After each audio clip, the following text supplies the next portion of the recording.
වාසය බවට පත්වන්නට කියන්නේ ඊට ශිවකට පෙර මේ පරලෝ යන්නට යෙදුණා වූ පියරත්න ගෝවින්ද ඒ රත්න ආත්මාට පින් අනුමෝදන් කිරීමට ඒ වගේම මාර්ග පරම්පරානුගතව මිය පරලෝ යන්නට යෙදුණා වූ ආර්ය කොටියක් පුහාන් පියාට පින් අනුමෝදන් කිරීමට ඒ වගේම රන්දෙනිය කිරි අම්මාට පින් අනුමෝදන් කිරීමට කියන මේ වර්ග පරම්පරානුගතව මිය පරලෝ යන්නට යෙදුණා වූ ඥාතීන්ට පින් අනුමෝදන් කිරීමටයි මේ පින්වතුන්ගේ මුඛ්‍ය පරමාර්ථය බවට පත් කරගන්නට යෙදුණා. මේ මූලික ස්ථානයේ ගන්නට යෙදෙන්නේ මේ පියරත්න මහත්මයාගේ ස්වාමීන් වන පත්මිනී රාම්මිලතා මෑණියනු ඒ වගේම පුතණුවන් වන මන්දු දානක නිසාන්ත මහත්මයා ඒ වගේම දේවිය වෙන කුමුදු දේරත් මහත්මිය ඇතුළු සහෝදරියන් ඇතුළු ඥාති පිරිස තමා මේ පින්කමේ ප්‍රධාන දායකත්වයේ ගන්නට දෙන්නේ. මේ පින්වතුන් මේ සිද්ධ කරගන්නට වෙන ධර්ම දානමය පින්වතුනි දැන් කටකතාවක් කියන්නට යෙදෙනවා බුදුරජාණන් වහන්සේ විසින් දේශනා කරන්නට යෙදුණු නැත්නම් දේශනාවල් පරලෝක ගමනට පමණක් උපකාර වන නැත්නම් පරලෝකයට පමණක් උපකාර වන දේවල් වෙති. පින්වතුනි අපේ බුදුරජාණන් වහන්සේ මේ දේශනා කරන්නට යෙදුණු එකදු වචනයක්වත් එකදු ගාථාවක්වත් එකදු බණ පදයක්වත් එකදු සූත්‍රයක්වත් අපිට උවමනාවක නැත්නම් ප්‍රයෝජනයට ගන්නට බෑ. මේවා නිෂ්ඵලයි, මේවා වැඩක් නෑ කියලා අයින් කරන්න පුළුවන් කිසිම දෙයක් නෑ. මේ දේශනාවල් වල තියෙන දේවල් පින්නතුනි අපි හොඳට අධ්‍යයනය කරන්න. මේවා පාළියේදී දැන් මේ අන්තර්ජාලය මේවා ජනප්‍රිය වෙලා තියෙනවා. ඊළඟ Google කරුවොත් ඕනම සූත්‍රයක ඕනම දේශනාවක සිංහල තේරුම් අපිට ගන්නට පුළුවන්. ඒ සිංහල තේරුම් අපි කියවලා බලලා අපේ ජීවිතය සකස් කරගන්න. අපි පිළිත් කියනවා. පිළිත් කිව්වට අපිට කිසිම දෙයක් තේරෙන්නට හේදෙනවා නැහැ. දැන් හිතන්නකො පින්නතුනි මම මේ ධර්ම දේශනාව සිද්ධ කරන්නට ඇවිල්ලා මෙහෙම ගාථා කීපයක් එක දිගට කියාගෙන ගිහලා මම බණ අවසන් කරලා ගිය සුවාට මම කිසිම දෙයක් තේරෙන්නේ මම කිව්වා මොනවද කියලා. තේරෙන්නට දෙන්නේ නැහැ. එතකොට මේවා තේරෙන්නට දෙන්නේ මේවා එකින් එක අපි පැහැදිලි කරගන්න ඕනේ. පින්නතුනි මම අද මාතෘකා කරගන්න දෙන ගාථාව ඉතාමත් අපේ ජීවිතවලට ගන්නට හරහරවත් දේවල් කියන ගාථාව. මේ ගාථාව වලින් මතක තබා ගන්න. ඒ වගේම තමයි මේ ගාථාවේ අර්ථය තමන්ගේ ජීවිතයට ගන්න ඕනේ. මම නැවතත් මා දේශනා කරන්නට යන ගාථාව දේශනා කරොත් ආරෝග්‍ය මිච්ඡේ පරමන්තලාකං සීලංච උද්ධානන සම්පුතංච ධම්මාන වර්ධිත අලීනතාච අප්‍රප්පදෝ පංචෝත. එන්නතුනි මේ ගාථාව බුදුරජාණන් වහන්සේ දේශනා කරන්නට යෙදෙන එක් කුඩා ළමයෙක් කරදය. මේ කුඩා ළමයෙක් කරදයා මේ ගාථාව දේශනා කරනවා කියලා අපිට මේ ගාථාවෙන් ගන්නට තියෙන හරය අපිටයි. මේ ගාථාව දේශනා කරන්නට යෙදෙන්නේ ඒ කතාව කියන්න තියෙන්නේ දවසක් බුදුරජාණන් වහන්සේ ජීවත් වෙන කාලයේ තුල එක්තරා පුංචි දෙකෙක් ගිහින් තමන්ගේ සිතෙන් විමසන්නට කියනවා "ඊයේ මේ ලෝක වශයෙන් අපි ජීවවන්නේ කියලා." ඒ අවස්ථාවේදී මේ සිය කල්පනා කරනවා බලන්න පොඩ්ඩක් කල්පනා කරලා තියෙන අද අපි ගාවින් ජීවිතේ කවදාකවත් නිදානවල අමරිකාවේ නැත්නම් පියාගේ කොහොමද අපි ජීවව සලසා ගන්න මේ ලෝක වශයෙන් මේ මහන්නට දෙන්නේ ඉතින් මේ 100ට හරිම දුන්නේ නැහැ. මේ 100 කල්පනා කරන්නට යෙදෙනවා පින්නතුනේ මට පුළුවන් මේක මේ මගේ පුතාට පැහැදිලි කරලා දෙන්නට. ඒත් එහෙම පැහැදිලි කරලා දෙන්නට ගිහිල්ලා මගේ අතින් කිසියම් හෝ වැරද්දක් වුණොත් මගේ පුතාගේ ජීවිතේ විනාශ වෙන්න නැත්නම් ජීවන වීමේ ඉනිපැත්තටම යන්නට බැරි වේවි. ඒ නිසා මට වඩා උගත් බුද්ධිමත් කෙනෙකු ගෙන්වාගෙන නැත්නම් නැත්නම් ඕන් ළඟට ගිහිල්ලා මගේ පුංචි පුතාට මේ දේ කියලා දෙනවා කියලා මේ සීය කල්පනා කරනවා. ඊට පස්සේ පිළිතුරේ කවක් වරුව තුලදී මේ සීයන් කොට කරන තමන්ගේ ගුණාවක් ඇතුව බුදුරජාණන් වහන්සේ වැඩින්න විහාරය. මේ විහාරයේ ගියාට පස්සේ පිළිතුරේ බුදුරජාණන් වහන්සේ විමසන්න දෙන්න ඒ කිදානනි අද මේ මුළුපුරත් සමගම මේ විහාරස්ථානයට පැමිණෙන්නට. ඒ අවස්ථාවේදී මේ සීය මේ සිතානන් කියන්නේ බුදුරජාණන් වහන්සේ මහා අරුණයක් සිද්ධ වන්න තේරුණා. මගේ පුතාට මේ ලෝක වශයෙන් ජීවීමේ මාර්ගයේ මගින් විමසන්න තේරුණා. මා අතින් කිසියම් වැරැද්දක් සිද්ධ වුණොත් ඔහුගේ ජීවිතය මාතාල වෙන්නට පුළුවන්. ඒ නිසා මගේ මුණුපුරාට මේක තෝරලා බේරලා දෙන්නට ඕන නිසා බුදුරජාණන් වහන්සේ ඔබ ගාවට එක්කන්නවා කියලා ඔබ වහන්සේ ගාවට එක්කන්නවා කියලා පවසන්නට. මේ අවස්ථාවේදී බුදුරජාණන් වහන්සේ මා අර ඉහතදී ගාථා දේශනා කරනවා. අපි දැන් බලමු මේකේ පදෙන් පදේ නැත්නම් වචනයෙන් වචනේ ආර්ථය. ආරෝග්‍ය පරමංසලා. ඒ කියන්නේ පිළිතුරක්. පිළිතුරු බුදුරජාණන් වහන්සේ දේශනා කරන්නට යෙදෙනවා නිරෝගීකම උතුම්ම ලාභය. ඒ වගේම බුදුරජාණන් වහන්සේ ඊළඟට දේශනා කරන්නට යෙදෙනවා සීලං. සීලයත් උතුම්ම ලාභයක්. ඒ වගේම තමයි බුදුරජාණන් වහන්සේ ඊළඟට දේශනා කරන්නට යෙදෙනවා උද්ධානුමත. ඒ කියන්නේ වැඩිහිටියන්ගේ අවවාද අනුශාසනා පිළිගැනීම. ඒ වගේම සුතන්ත පරමංචලාපම් ඔදින් ඉගෙන ගැනීම. ඒ වගේම බුදුරජාණන් වහන්සේ දේශනා කරන ධර්මානුවස්ති ධර්මයට අනුව ජීවත් වීම. ඊළඟට දේශනා කරන අලීනතා. අලීනතා කියන්නේ කම්මැලි නැතිව තමන්ගේ ජීවිතය ගත කිරීම. ඉන්නදින මේ කාරණා හය හරිම ලේසියෙන් අපිට ගන්නට පුළුවන්. මේ කාරණා හය ගත්තාම පළවෙනි එක මොකද තියෙන්නේ? පළවෙනි එක තමයි ලෙඩ රෝග නැති තමන්ගේ ජීවිතය ගත කිරීම. ඊළඟ කාරණා සීලයෙන් යුක්තව තමන්ගේ ජීවිතය ගත කිරීම. ඊළඟ කාරණාව තමයි පිළිතුරේ වැඩිහිටියන්ගේ අවවාද අනුශාසනා පිළිගැනීම. ඊළඟ කාරණා තමන් පොතින් ඉගෙන ගැනීම. ඊට පස්සේ අනිත් පස්වෙනි කාරණාව තමයි ධර්මානුවර්තී වීම. ධර්මයට අනුකූලව තමන්ගේ ජීවිතය ගත කිරීම. ඊළඟ එක තමයි ආත්මය නොවීම නැත්නම් අලස නොවීම. පින්නදී අපි මේ කාරණා එකින් එක අරන් සාකච්ඡා කරලා දැනුවොත් මුලින්ම කියන මොකද්ද? ආරෝග්‍ය පරමාර්ථ ලාභ. ආරෝග්‍ය පරමාර්ථ ලාභ කියලා බුදුරජාණන් දේශනා කරලා තියෙනවානේ. අහලා තියෙනවානේ. ඒක එහෙම දේශනා කරන්නට එදින බුදුරජාණන් වහන්සේ කියන්නේ මේ නිරෝගීකම උතුම් ලාභය. මේ නිරෝගීකම උතුම් ලාභයක් කියන්නේ ඇයි? අපේ ජීවිතය අපි එදිනදා ගත කරන්නට වෙන්නේ. මම උදාහරණයක් ගන්නම් අපේ ජීවිතය අපිට මොළේම විවිධාකාර ලෙඩ රෝග හැදෙන්න තියෙනවා. මම ගන්නම්කෝ ඔළුවේ ගැක්කුම. හරිද?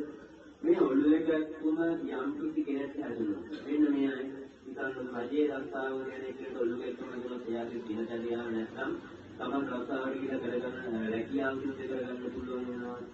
ඒ වගේම පාඩම් කරන ළමයෙක් ඔළුවේ ගැක්කුමක් කරනවා. ඒ ළමයාට තමන්ගේ පාඩම් වැඩ කටයුතු කරගන්න පුළුවන් වෙනවා. ඒ වගේම තමයි ගොවිතැන් කරන ගොවි මහත්තයෙක් කරනවා. එයාගේ ගොවිතැන් හරියට කරන්න පුළුවන්. එයා ගිහින් අමුල වැඩ කරන්නට ඕනේ. එයාගේ ඒ දේවල් කඩා ගන්නවා. ඒ වගේම තමයි යෝගාවචරය කියන භාවනා කරන එයාගේ යෝගාවචර ධ්‍යාන වඩන්නට පුළුවන්. බැරි වෙනවා. එතකොට පින්නතුනි අපි වෙනම ලෙඩ රෝගයන්ගෙන් කෙලෙසි අතුමත් කියලා ඒ ලෙඩ රෝග අනිවාර්ය කරගන්න නොඑක් විවිධාකාර අතන හොඳයි මෙතන හොඳයි අතන දොස්තර හොඳයි මෙතන මහත්ය හොඳයි මේ ආදී වශයෙන් නොඑක් අය කිව්වට පස්සේ අපි ඒ තැන් වල යනවා. ඒ තැන් වල යද්දී අපි මොකද වෙන්නේ? අපි පාඩම් කරනවා හෝ වේවා. නැත්නම් අපි රක්ෂාවක් කරනවා හෝ වේවා. අපි ගොවිතැනක් කරනවා හෝ වේවා. අපි භාවනා කරනවා හෝ වේවා. මේ සියලු කර්තව්‍යයන් අපි සිද්ධ කරන්න පුළුවන් වෙනවා. ඒ කර්තව්‍ය කර්තව්‍යයන් සිද්ධ කරගන්නට බැරි වුණාට පස්සේ අපිට මොකද වෙන්නේ? අපේ සුබ සිද්ධිය සඳහා අපි යම් කිසි ධනයක් උපයෝගී කරගෙන අපි ඒ ධනය රැස් කරගෙන ඉන්නවා.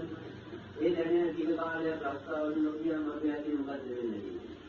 ඒ ධනය වියදම් වෙන්නට යන ලෙඩ රෝගයන්ට වියදම් වෙන්නට. ඒ ලෙඩ රෝගයන්ට වියදම් වලට අපි ඇති ධනය හීන වෙනවා. දැන් බලන්න පින්නතුනි මේ නිරෝගීකම කොච්චර ලාභයක් අපේ ජීවන කල්පනා කරනකොට මේ ආදිවාසී ඊළඟට බලන්න දැන් ගොඩාක් අය කියන මානසික දෙයක් යම් කිසියක් කියලා එක දෙල්ලේ බලන් ඉන්න මේ ආදිවාසී නොයෙක් කාරණා තියෙනවා මේ මානසික රෝගවල ඒ මානසික රෝගයක් හඳුනාම මොකද අපේ ජීවිතේ අනාගතපල් වෙන්න දෙනවා නේ අපේ ජීවිතේ ගත කරද්දී අනිහින් විනෝදයක්වත් අනිහින් මිනිස්සු මොකද කියන්නේ පිත් එක්කෙනා මානසික ලෙඩෙක් කෙනා මේ ආදි වශයෙන් කියන්නේ. එතකොට අපේ ජීවිතය අපිට දියුණුවක් සලසා ගන්නට බැරුව යනවා. ඉතින් එතකොට බුදුරජාණන් වහන්සේ මේ දේශනා කළ තියෙන්නේ ආරෝග්‍ය පරමාදාතා කියලා මේ නිරෝගීකම මේ ලෝක වශයෙන් ජීවත් වෙන ඕනෙම කෙනෙක් හේතුපකාර වෙනවා Tamanගේ දියුණුව සලසා ගැනීම. ඊළඟ ගන්නකො ඊළඟ පස්ම කියන්නේ සීලය නේද? සීලය කියන්නේ සීලය කියලා ඔයාලා හිතන් ඉන්න දේ දෙන්න පිළිතුරුයි. පොයේ දවසේ කියලා පිළ සමාදන් වෙන විදිහට. ඔයාලා මට කියන්න ඔයාලාගේ ආගම මොකක්ද? බුද්ධාගමනේ. බුද්ධාගම කොහෙන්ද අපිට හම්බෙන්නේ? බුද්ධාගම අපිට හම්බෙන්නේ අපි ඉපදෙන්නේ. ඉපදෙන්නේ අපේ අම්මයි තාත්තයි බෞද්ධ, එක්ක අම්මා බෞද්ධ නැත්නම් තාත්තා බෞද්ධ. ඒකෙන්ද අපේ ආගමත් බෞද්ධ වුණා. ඒ වුණාට කවදාකවත් අපි මේ ධර්මානුකූලව අපේ ජීවිතය සකස් කරලා තියෙනවා. මේ පංචශීලයේ කියන ආරක්ෂා කරලා තියෙනවා. ඒකට අටලෝ ධනකින් සම්පූර්ණ වීම කියන දසරාජ මේ ආදී වශයෙන් කාරණා බොහෝමයක් තියෙන අපේ ධර්ම තුල. මේ කාරණා වලින් අපේ ජීවිතය සකස් කරගන්න. ඒ කාරණා වලින් අපි ජීවිතය සකස් කරගත්තේ නැත්නම් මොකද වෙන්නේ? අපේ ජීවිතේ කඩා වැටෙන්නේ. දැන් මේ ගොඩාක් කට්ටිය කෑ ගහන්න දෙන්න අපි බෞද්ධ කියලා. ඒ වුණාට පන්සල් පදපහවත් හැදගන්න බැහැ. මේ පන්සල් එතකොට බුදුරජාණන් මම පොඩි ප්‍රශ්නයක් අහනවා. බුදුරජාණන් වහන්සේ මේ පංචශීලය අනුදැනව දාන්න තියෙන්නේ මිනිස්යන්ව ඈත පැදලා තබා ගන්නද, ගැට ගහලා තබා ගන්නද, ඕනම විදිහකට තබා ගන්නද? මේ කාරණා එකක්වත් නෙමෙයි පිළිතුරු. මේ පංචශීලය අපි ආරක්ෂා කරොත් මේ සමාජය තුළ සිද්ධ වෙන්නට යෙදෙන ගොඩාක් වැරදි සිද්ධීන් නවතින්නට. දැන් බලන්නකෝ මේ පංචශීලය තුළ තියෙන පාණාතිපාතා වේරමණී සික්ඛාපන සමාධිය. අදින්නාදාන වේරමණී සික්ඛාපන සමාධිය.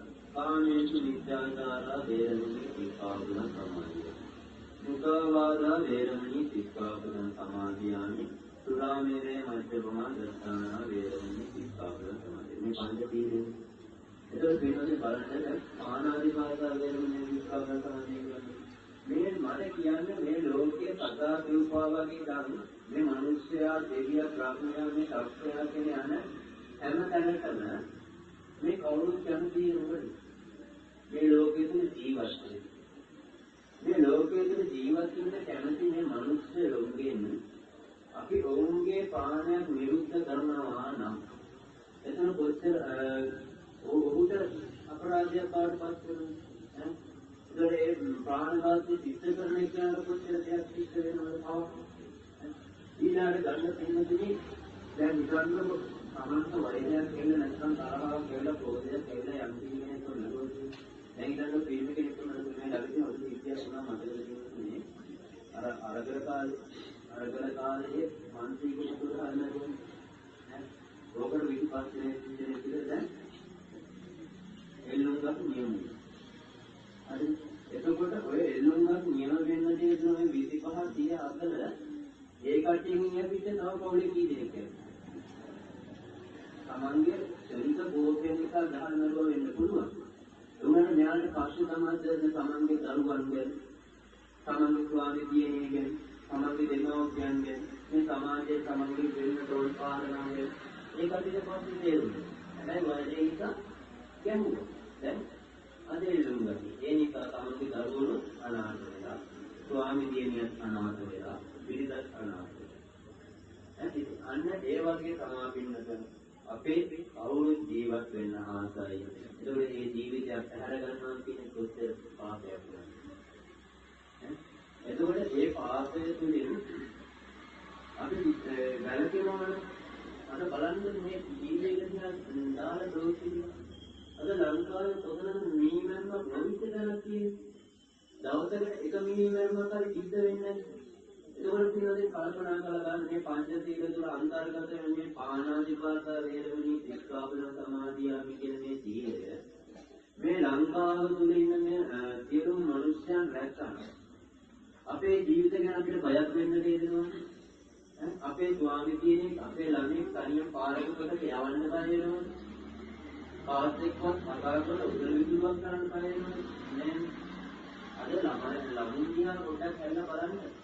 ඒ ළමුන්ට පොඩි විදුවක් කරත් එක්ක තෝ මාරනවා, තෝ කපනවා, පොඩනවා මේ ආදී වශයෙන් මේ ළමයි කියන්නේ තියෙන්නේ. ඒ ළමයින්ගේ ඉස්වල ඒ දේවල් පාවා කරලා තියෙන්නේ.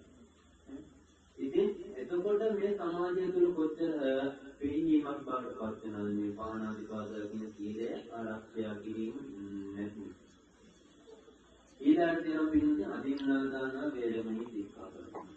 ඉන්නදී මේ ඉඩකඩම් හෝ වේවා, මේ ගෙවල් වල හෝ වේවා, යාන වාහන හෝ වේවා, ත්‍රිදී රත්තරන් බඩු හෝ වේවා.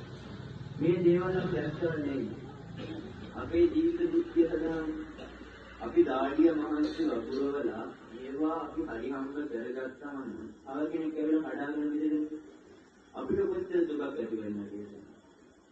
එතකොට බලන්න මේ අදින්නාදාන කියන මේ සිල්පදේ ආරක්ෂා කරන්න දෙන්නේ මේ සමාජයේ හොර වැරකම් නැතුව වෙනවා. තමන්ගේ ගෙවල් දොරවල් වල පොරවල් නැතිවලා යන කවුරුත් පය වෙන්නේ නැහැ. තමන්ගේ ගෙදර ආරක්ෂා කරන මේ මුල්මහා සමාජයේ හොරකම් වල ඉස්සරහ. එතකොට තමන්ගේ ඉඩකඩම් නල් කොල්ලකයි නැත්නම් ගස්වල තියෙන ගෙඩි කඩම් මේ ආදී වශයෙන් අපි බය වෙන්න ඕනේ නැහැ. බය කියන්නේ ඇති වෙන්න ඕනේ නැහැ. ඒකෝර ඒ කාරණාවල් අපේ ජීවිතේ ගත්තා. එතකොට මේ අදින්නාදාන කියන සිල්පදේ අපේ සමාජයේ හොඳ එකක් බවට පත් වෙනවා. ඊළඟ සාමයේ විචාරය. මේ මෙන්න මේ සිල්පදේ තමයි පෞල් රත්න. ඇති වෙන්නේ නැහැ. වෙනමකට ඇති වෙන්නේ මේ කාරණා. පින්වතුනි බුදුරජාණන් වහන්සේ දේශනා කරනවා තමන්ගේ ස්වාමි දියණිය හෝ වේවා, තමන්ගේ ස්වාමි පුරුෂයා හෝ වේවා, ඕන් හැර වෙන අනිත් පරිත්‍යාග පාපුරුෂේ සමග සංවාදයේ වෙනවා නම් නැත්නම් ඒ වගේ සම්මතාවක් පවත්වනවා නම් ඒකයි හොඳ නැහැ.